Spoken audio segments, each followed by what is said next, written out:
Well, the script remains the same for the Dallas Cowboys. They're on their fourth starting quarterback. The offense can't score touchdowns. The defense keeps it close, but they can't make the stop down the stretch, and the Cowboys fall yet again.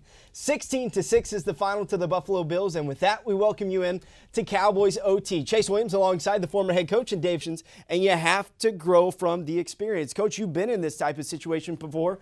How would you like to see Jason Garrett own the responsibility here and own these results that they have in a 4-12 season? Williams alongside Rob Phillips. We are live here on DallasCowboys.com. It is the season finale. The 4-11 Dallas Cowboys against the 8-7 and NFC East Division champion Washington Redskins of all teams. I don't think any of us expected that coming into the season, but here we sit. A loss today for the Dallas Cowboys would ensure the third worst team record since the 16-game schedule started. So, Rob, how would you sum up this rather disappointing 2015? Getting into on the show today, plenty of evaluation will be had after Sunday's game against the Redskins. Any coaching changes? No, I don't think so. Jason Garrett is here to stay, and rightfully so, but can there be any slight changes to his philosophy? Kellen Moore made his debut in Buffalo. It was pretty good. Are he and some of the other youngsters part of the future for the Dallas Cowboys? And speaking of the future, it can't get here soon enough. What can the Cowboys do on Sunday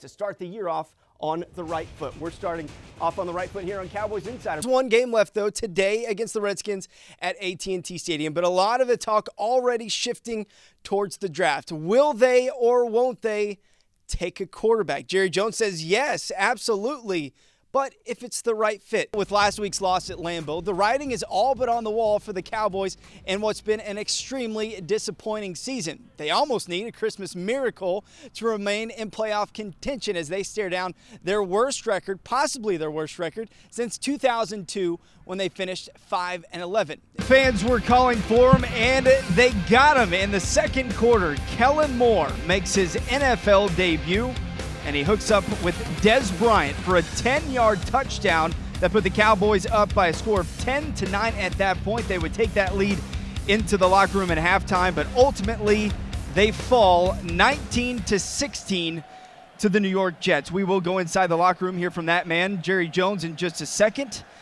But for now, we welcome you in here to Cowboys OT. Chase Williams alongside two Super Bowl champions in Dave Campo, the former head coach, and the Super Bowl 30 MVP in Larry Brown. Welcome, guys. Larry, thanks for joining. Time to bring in some national flavor to our little show, Cowboys Sunday Morning. Chase Williams alongside Lindsey Draper at the desk now. You know this guy's name, Ian Rappaport, national insider for NFL Network. Ian, let's get right to it. This NFC East has been crazy this season. Especially with the division winner, today's Cowboys opponent in the Washington Redskins. How surprised are you that they are the division champs? Reason number one for a year like the Cowboys had this year is Tony Romo. All you have to do is look at the two injuries to his broken clavicle. An NFL team without their franchise quarterback is like going to IKEA and trying to piece together furniture without the instructions.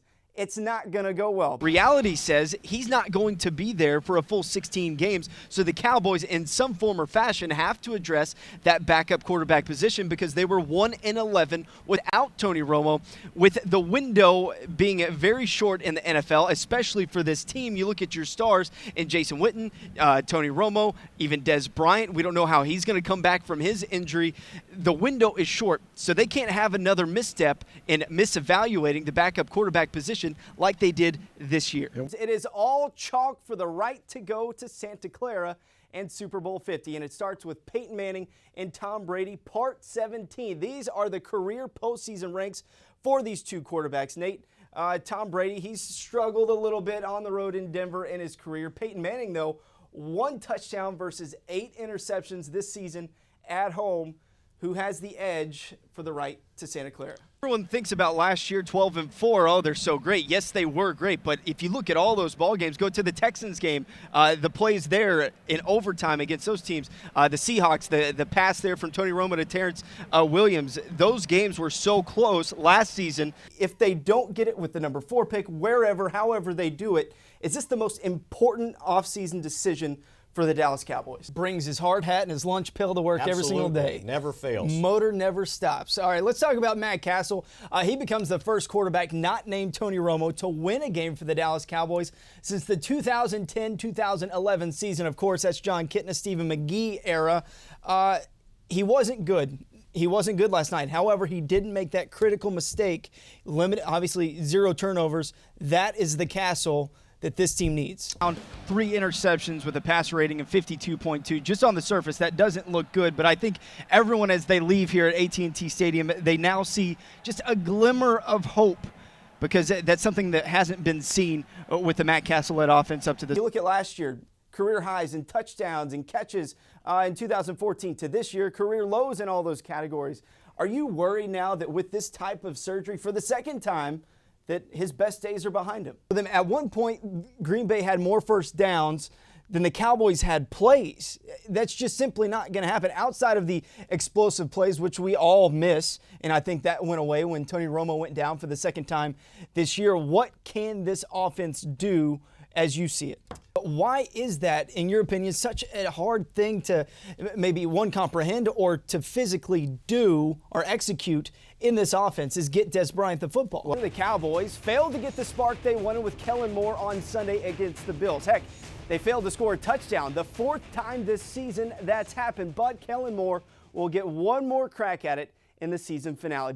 The absolute worst in the NFL. If you want to look at a stat, aside from Tony Romo and his injury, obviously that's devastating to a team in the NFL. Without your franchise quarterback, you're not going to win. But you're also not going to win when the turnover differential is minus 22. I can't even wrap my head around that number. Can't either. Des Bryant, Matt Castle, this Cowboys offense inept and extremely anemic here over the course of the season. They're now 1-8 without Tony Romo at quarterback. Cowboys fall 28-7 to the Green Bay Packers. Plenty more to come here on Cowboys OT. When we return, we hear from the rookie, La'el Collins. Tony Romo says he'll be the most healthy version of himself moving forward. Does it make sense, with all that being said, that the Cowboys take a quarterback at number 4? This year, with the addition of Greg Hardy, Randy Gregory, they only managed 31 sacks this season. So still, the pass rush is a need, and Jerry Jones confirmed that before the game today on the radio side. They need to look at the pass rush as well. But how about the backup quarterback? Because it may be the most surprising part, not the performance of Darren McFadden, but he's remained healthy all season long, and that's something he hasn't done throughout his career. His health has turned into a good performance behind this offensive line.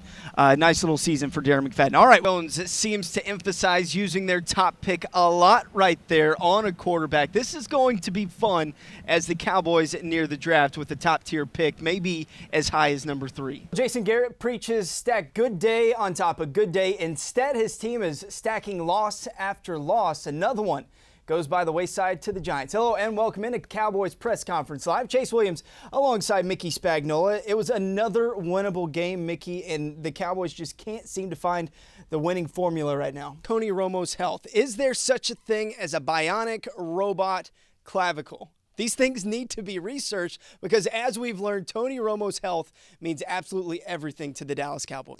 Let's fast forward to the offseason when predictions are coming out for next season. Obviously, the Cowboys, they're going to have the worst record in the division. Is it possible, though, with a healthy Tony Romo, a healthy Des Bryant coming back next season, that they could be the favorites to win the division in 2016?